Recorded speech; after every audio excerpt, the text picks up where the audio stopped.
یا ایھا الذین آمنوا صلوا علیہ وسلموا تسلیما صلی اللہ علی النبی الامی وآلہ صلی اللہ تعالی علیہ وسلم صلاۃ و سلام علیک یا رسول اللہ صلی اللہ تعالی علیہ وسلم.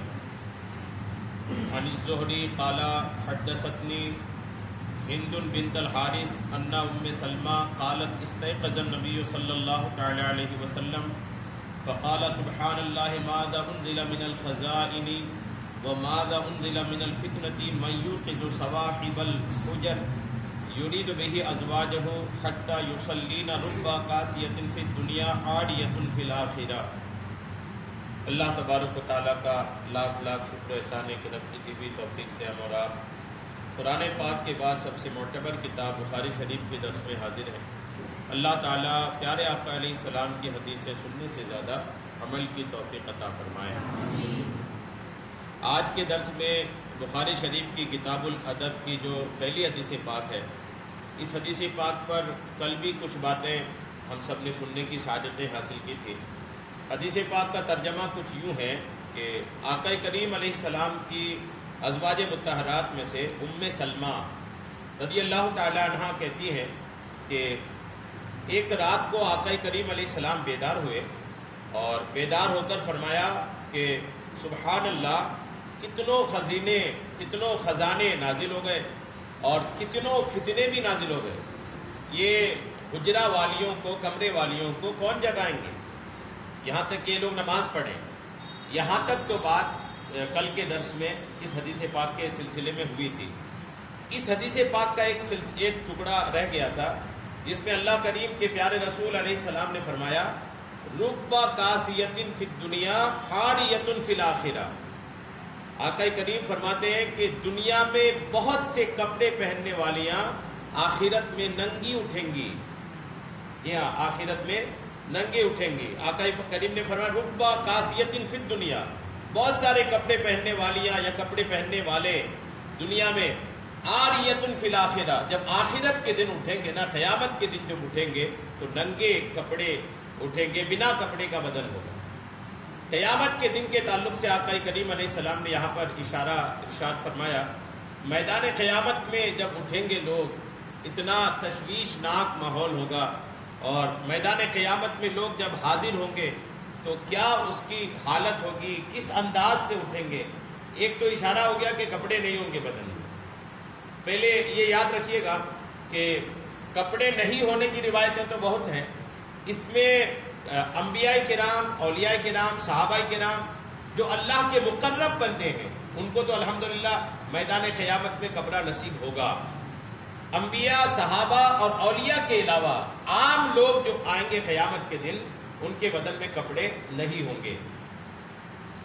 اس میں قرآن پاک کی پارہ 17 کی سورہ انبیاء کی آیت نمبر 104 ہے، جس میں اللہ کریم نے فرمایا کما بدأنا اول خلق نعیدہ. اللہ فرماتا ہے کہ ہم نے جیسے پہلے اسے بنایا تھا ویسے ہی پھر کر دیں گے. اللہ نے فرمایا کہ ہم نے بندوں کو جیسے پہلے بنایا تھا نا، قیامت کے دن پھر ویسا ہی کر دیں گے. تو پہلا جب اللہ نے بنایا اور پیدا فرمایا تو آدمی جب پیدا ہوا تو بدن میں کپڑے بھی نہیں تھے، اور جب پیدا ہوا تو ختنہ شدہ بھی نہیں تھا. تو یہ دونوں چیزیں قیامت کے میدان میں ہوں گی. بنا ختنہ کے بھی آدمی اٹھے گا اور بدن میں کپڑے بھی نہیں ہوں گے. روایتیں دیکھیے، آپ پوری بات سنیے انشاءاللہ. قیامت کے میدان کا جو ایک ہولناک منظر ہے وہ آپ کی نظروں کے سامنے ہوگا. حضرت سیدنا ابن عباس رضی اللہ تعالیٰ عنہ بیان کرتے ہیں کہ اللہ کے حبیب صلی اللہ تعالیٰ علیہ وسلم لوگوں میں کھڑے ہوئے، لوگوں میں بیان کرنے کے لیے آقا کھڑے ہوئے اور انہیں واعظ کرتے ہوئے، انہیں نصیحت کرتے ہوئے، بیان کرتے ہوئے نبی نے ارشاد فرمایا اے لوگو، تم اللہ پاک کی بارگاہ میں اس حال میں جمع کیے جاؤ گے کہ ننگے پاؤں، ننگے بدن اور بغیر ختنہ کے ہوگے. بدن بھی ننگا ہوگا اور پیر بھی ننگے ہوں گے اور بغیر ختنہ کے ہوں گے. پھر آقا کریم علیہ السلام نے قرآن پاک کی یہ آیت تلاوت فرمائی کما بدانا اول خلق نعیدہ وعدا علینا انا کنا فاعلین. آقا فرماتے ہیں کہ اللہ نے فرمایا کہ جیسے پہلے اسے بنایا تھا ویسے ہی پھر کر دیں گے. یہ وعدہ ہے ہمارے ذمہ، ہم اس کو ضرور کرنا۔ پھر فرمایا کہ مخلوق میں سب سے پہلے، یہ تو قیامت کے میدان میں اٹھنے کی بات ہوئی، پھر فرمایا کہ مخلوق میں سب سے پہلے جسے لباس پہنایا جائے گا وہ حضرت ابراہیم علیہ السلام ہیں۔ ابراہیم علیہ السلام کو قیامت کے میدان میں سب سے پہلے جنتی لباس پہنایا جائے گا۔ ام المومنین حضرت سیدتنا عائشہ صدیقہ رضی اللہ تعالی عنہ بیان کرتی ہیں کہ رسول اکرم علیہ السلام نے ارشاد فرمایا بروز قیامت تمہارا حشر اس حال میں ہوگا کہ تم ننگے پاؤں، ننگے بدن اور بغیر ختنہ کے ہوگے۔ سیدہ عائشہ صدیقہ رضی اللہ تعالی عنہ نے حضور کی زبان سے جب یہ بات سنی تو عرض کیا یا رسول اللہ، کیا مرد و عورت ایک دوسرے کو دیکھ رہے ہوں گے؟ جب میدان قیامت میں سارے لوگ ہوں گے اور سب بنا کپڑے کے ہوں گے تو کیا ایک دوسرے کو دیکھیں گے؟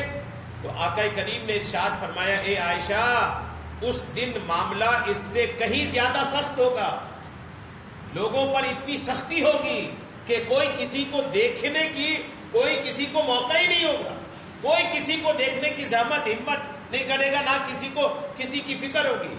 آس پاس لوگ کھڑے ہوں گے لیکن مصیبت اتنی بڑی ہوگی، پریشانی اتنی زیادہ ہوگی کہ کوئی کسی کی طرف توجہ نہیں کرے۔ کیسا دن ہوگا؟ آج بھی جب کبھی آپ دیکھتے ہوں گے کہیں بھوکمپ آیا ہے تو کوئی کسی کو پوچھتا ہے کہ باہر نکلو، کوئی کسی کو اٹھاتا ہے، کوئی سویا ہے تو یہاں گھر والے کو بھی نہیں اٹھاتے۔ جب سخت بھوکمپ کے ویڈیوز ہیں انٹرنیٹ پہ دیکھیں آپ، جب بہت سخت بھوکمپ ہوتا ہے نا، جب موت سامنے دکھتی ہے نا، کوئی کسی کو نہیں اٹھاتا، ماں بچے کو نہیں اٹھاتے، بچے ماں کو نہیں اٹھاتے ہیں، اپنی جان کی پڑی رہتی ہے۔ تو یہ تو کچھ بھی تکلیف نہیں ہے، بھوکمپ کی تکلیف کوئی تکلیف نہیں، اس سے کروڑوں گنا تکلیف قیامت کے دن ہوگی۔ تو اس تکلیف میں اگرچہ کوئی کپڑے کا نہیں ہوگا لیکن پھر بھی کوئی کسی کو دیکھے گا نہیں۔ آقا نے فرمایا عائشہ اس دن معاملہ اس سے کہیں زیادہ سخت ہوگا، ایسا نہیں ہوگا کہ کوئی ایک دوسرے کو دیکھے۔ ام المومنین سیدتنا سودا بنت زمعہ رضی اللہ تعالی عنہما بیان کرتی ہے کہ نبی کریم علیہ السلام نے ارشاد فرمایا لوگوں کو اس حال میں اٹھایا جائے گا کہ وہ ننگے پاؤں، ننگے بدن اور بغیر ختنہ کے ہوں گے، انہیں ان کے پسینے نے لگام رکھی ہوگی، ایسا لگام منہ تک پسینہ ہوگا۔ جب قیامت کے دن لوگ آئیں گے تو گناہوں کے حساب سے پسینہ کم زیادہ ہوگا، لیکن ایک تعداد ہے جن لوگوں کے پسینہ ان کے منہ تک ہوگا۔ حدیث پاک دیکھیے کہ پسینے کا لگام رکھی ہوگی، وہ پسینہ کانوں کی لو تک پہنچ جائے گا۔ تو جنہوں نے حدیث سنی وہ کہتی ہے میں نے عرض کی ہائے ہماری شرمگاہیں، کیا ہم ایک دوسرے کو دیکھ رہے ہوں گے؟ تو آقا کریم نے ارشاد فرمایا لوگ اس سے غافل ہوں گے، لوگوں کو اس کی کوئی فکر نہیں ہوگی۔ اس دن ہر ایک کو ایک فکر ہوگی، وہی اس کو کافی ہوگی۔ صرف ایک فکر ہر بندے کو ہوگی کہ میری بخشش کیسے ہو جائے، میں قیامت کی ان پریشانیوں سے چھٹکارا کیسے پا جاؤں، میرا معاملہ کیسے حل ہو جائے۔ سب کو اپنی پڑی ہوگی، سب کو اپنی پڑی ہوگی۔ یاد رکھیے کسی کو کسی کی فکر نہیں ہوگی، سب کو اپنی فکر ہوگی کہ میرا معاملہ کیسے حل ہو جائے۔ وہ یاد کیجئے قیامت کیسا منظر ہوگا، جہاں تک کہ کتابوں میں کہ جب پہچان والے قیامت کے دن سبھی ہوں گے نا جمع، تو کئی بار آدمی پہچان والے کو دیکھ بھی لے گا تو راستہ کاٹ لے گا۔ جی ہاں، پہچان والا اپنا قریبی ماں بیٹی کو دیکھے گی تو راستہ بدل لے گی، بیٹا باپ کو دیکھے گا تو راستہ بدل لے گا، کوئی کسی سے ملنا پسند نہیں کرے گا۔ اتنی پریشانی ہوگی کہ بس میرا معاملہ کسی طرح حل ہو جائے، میں یہاں کے چھٹکارا پا کر جنت میں چلے جاؤں۔ ہر بندے کو اپنی پڑی ہوگی۔ یہاں تک کہ دنیا میں لوگ اپنی اولاد کے لیے کتنا نہیں کرتے نا، کرنا بھی چاہیے، اولاد کے حق بھی ہے، لیکن جب قیامت کا دن ہوگا جنہوں نے اپنی اولاد کو حرام کا کھلایا، ناجائز کا کھلایا اور ایسے مال جو جائز نہیں ہے وہ اپنی اولاد کو کھلایا، تو قیامت کے دن سب سے پہلے بیوی اور بچے، کیونکہ آدمی کھلاتا ہی نہیں کو ہے، بیوی اور بچے اللہ کی بارگاہ میں پیشی ان کی جب ہوگی تو اللہ کی بارگاہ میں عرض کریں گے مولا کریم یہ جو بندہ ہمارا شوہر ہے، اولاد کہے گی جو ہمارے والد ہیں انہوں نے ہم کو حرام کھلایا، ہمیں پتہ نہیں تھا، ہم تو گھر میں رہتے تھے، یہ کہاں سے کما کے لاتے تھے، کیسے کما کے لاتے تھے، ہمیں پتہ نہیں ہوتا تھا، مولا انہوں نے ہمیں حرام کا کھلایا، مولا ہم نے تو جان بوجھ کے نہیں کھایا، ان کے کھلانے سے کھلایا، تو اب ان کی سزا ہمیں نہ دی جائے۔ تو اللہ کریم ان کے عذر کو قبول بھی فرمائے گا کہ واقعی میں تم گھر میں رہتے تھے۔ تو کتابوں میں لکھا ہے کہ وہ بندہ جو حرام کھلایا جب قیامت کے دن آئے گا تو پہاڑوں کے برابر نیکیاں ان کے پاس ہوں گی، نیکیاں پہاڑوں کے برابر، وہ پہاڑوں کے برابر نیکیاں فرشتے لے کے آئیں گے۔ اتنے میں ان کی بیوی آئے گی، عرض کرے گی مولا انہوں نے مجھے حرام کا کھلایا، اللہ فرمائے گا جتنی نیکی تمہاری بنتی ہے لے جا لو۔ بچے آئیں گے اور بچے آ کے بھی شکایت کریں گے مولا انہوں نے ہمیں حرام کھلایا، بچوں کو بھی اللہ فرمائے گا تمہارے حصے کی حرام کھلانے کی وجہ سے جو نیکی ہے وہ تم اپنے حصے کی بھی لے جا لو۔ کتابوں میں لکھا ہے کہ وہ بیوی بچے ان کی ساری نیکیاں لے جا لیں گے، اب ان کے پاس ہی بچے کا گناہ، نیکی سب پڑ چکی ہوں گی۔ تو فرشتے کہیں گے، فرشتے اس وقت اعلان کریں گے قیامت کے میدان میں، یہ وہ بدنصیب شخص ہے جس نے دنیا میں اپنے بیوی بچوں کو حرام کھلایا، تو آج اس کی ساری نیکیاں لے لی گئی، اب یہ اپنی گناہوں کی وجہ سے جہنم میں داخل ہو رہا ہے۔ یہ قیامت کا منظر ہوگا۔ یہاں کمائیں کھلائیں بچوں کو، لیکن حلال کا ہی لقمہ کھلائیں، ورنہ یہی بیوی بچے جو ہے نا قیامت کے دن اپنے جی کا جنجال بن جائے گا۔ حرام کا تو بالکل یہ کہ آخرت کے لیے بہت نقصان دہ ہے۔ سنا آپ نے کہ کیا حال ہوگا، اب سنیں کہ قیامت کے دن کا منظر اس سے بھی کتنا سخت ہوگا۔ ام المومنین سیدتنا ام سلمہ رضی اللہ تعالیٰ عنہ کا بیان ہے کہ ام المومنین جب بھی ہم بولے نا تو آپ کو سمجھ جانا چاہیے کہ حضور کی بیوی ہے۔ ام المومنین مطلب ہمارے نبی کی جو بیویاں ہیں ان کو کہی جاتی ہیں۔ آقا کی ایک بیوی حضرت سیدتنا ام سلمہ رضی اللہ تعالیٰ عنہ کا بیان ہے کہ میں نے رسول کریم کو فرماتے سنا کہ بروز قیامت لوگوں کا حشر اس حال میں ہوگا کہ وہ ننگے پاؤں ننگے بدن ہوں گے۔ میں نے عرض کی یا رسول اللہ ہمارے پردے کے مقامات کا کیا ہوگا، کیا ہم ایک دوسرے کو دیکھ رہے ہوں گے؟ تو آقا نے ارشاد فرمایا لوگ اس کام سے بے پرواہ ہوں گے، لوگوں کو اس کا خیال بھی نہیں ہوگا۔ میں نے عرض کی انہیں کیا چیز بے پرواہ کرے گی، یعنی لوگ اتنا بے پرواہ کیسے ہو جائیں گے کہ ایک دوسرے کو دیکھیں گے بھی نہیں؟ تو آقا نے فرمایا اعمال ناموں کا کھلنا یہ سب سے بڑی مصیبت ہوگی۔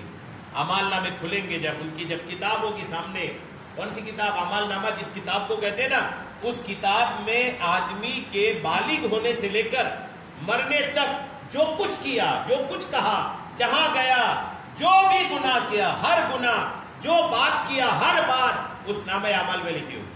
اس کو گالی دیا تھا، اس سے چوری کیا تھا، اس کی بدنگاہی کی تھی، اس سے زنا کیا تھا، وہاں چوری کی تھی، وہاں مال ناجائز طور پر لیا تھا، یعنی جو کچھ بھی کیا تھا کچھ بھی اس کتاب نے چھوڑا نہیں ہوگا، سب کچھ اس کتاب میں لکھا ہوگا۔ میدان قیامت ہے، اللہ کریم کا غضب ہے اور میدان قیامت کی سختی اور کتاب ہاتھ میں ہے۔ اللہ کریم فرمایا کہ پڑھ لو اپنی کتاب کو، کچھ بھی آج تمہارے ساتھ غلط نہیں ہوگا، تم اپنی کتاب کو پڑھو، اپنی زندگی خود یاد کرو کہ تم نے کیا کیا کیا نہیں کیا۔ آدمی جب قیامت کے دن اپنے گناہ پڑھے گا، غور کیجئے، کسی مجرم کو جج کے سامنے پیش کیا جائے اور مجرم کو پتا ہو کہ میں نے یہ گناہ کیا ہے، تو جج کے سامنے مجرم کی حالت کتنی بری ہوتی ہے کہ اب تو یہ فیصلہ میرے خلاف آیا کیونکہ میں نے جرم کیا ہے۔ تو یہاں تو کچھ بھی ہو سکتا ہے، جج کا دماغ پلٹ سکتا ہے، کچھ بھی ہو سکتا ہے، لیکن قیامت کے دن میرے خدا جج ہوگا، رب کریم جج ہوگا۔ وہاں کوئی بھولنے والنے والا کام نہیں ہے، وہاں کچھ ایسا معاملہ نہیں کہ رب کریم کچھ بھول جائے گا، کچھ رشوت دے دی جائے گی، کچھ نہیں۔ میرا رب کریم اس کتاب سے بھی بہتر جانتا ہے کہ میرا بندہ کیسا ہے۔ وہ کتاب سامنے ہوگی، غور کیجئے کہ کیا کنڈیشن ہوگی۔ اس لیے زندگی میں جب تک آپ ہیں نا تو ایسی کتاب تیار کرنے میں لگ جائیں کہ قیامت کے دن وہ کتاب پڑھ کر لگے کہ میں نے تو الحمدللہ اچھا کیا تھا، الحمدللہ۔ جب یہی درس بخاری بھی آپ کی کتاب میں ہوگی کہ آپ نے تقریباً 40-42 منٹ بیٹھ کر مسجد میں قرآن پاک مسجد میں بخاری شریف کا درس سنا تھا، یہ بھی اس میں پڑھیں گے۔ یہ بھی پڑھیں گے کہ کہیں گالی کی محفل میں بیٹھے تھے، چوراہے کے میں بیٹھے تھے، یہاں وہاں بیٹھے تھے، وہ بھی پڑھیں گے۔ تو اپنی محفل مجلس اٹھک بیٹھک ایسا بنائے کہ قیامت کے دن پڑھے تو چہرہ کھل جائے اور لگے کہ الحمدللہ جب میری کتاب میں سب اچھائی لکھی ہے تو میرا کریم رب اچھا فیصلہ کر کے مجھے جنت میں داخل کر دے۔ بیٹھک اچھی بنانی چاہیے۔ جی ہاں، آج کل بیٹھک میں لوگ توجہ نہیں دیتے، کہیں بھی بیٹھ جاتے ہیں، کوئی بھی دوست بنا لیتے، کہیں بھی جا کر کے کھڑے ہیں۔ جی نہیں، وہ جو آپ جہاں کھڑے ہیں نا وہ بھی کتاب میں لکھی ہوگی کہ آپ نے فلاں جگہ بلا وجہ کھڑا ہوا تھا، آپ نے فلاں جگہ بلا وجہ جا کے اپنا ٹائم پاس کیا تھا۔ جی ہاں، نہیں، ٹائم پاس نہیں ہے، ٹائم پاس کے لیے دنیا تھوڑی ہے۔ جنتی جنت میں جب جائیں گے نا، میں نے آپ کو عرض کیا تھا، جنتی بھی ایک چیز کا افسوس کریں گے۔ ویسے جنتیوں کو تو کوئی چیز کا افسوس نہیں ہوگا، لیکن ایک چیز کا افسوس جنت کو بھی ہوگا، جنتیوں کو بھی ہوگا۔ وہ کون سی چیز کا؟ جنتی دنیا میں جو وقت اللہ کو یاد کیے بنا گزارے تھے، قیامت کے دن اس وقت پر افسوس کریں گے، کاش وہ وقت ہم اللہ کو یاد کر کے گزارے۔ تو فضول نہیں ہے، وقت نہیں ہے لوگوں کے پاس، بالکل وقت نہیں ہے، کسی کے پاس وقت نہیں۔ جتنا وقت ہے اس وقت کو اللہ کو راضی کرنے کے لیے آدمی اس کو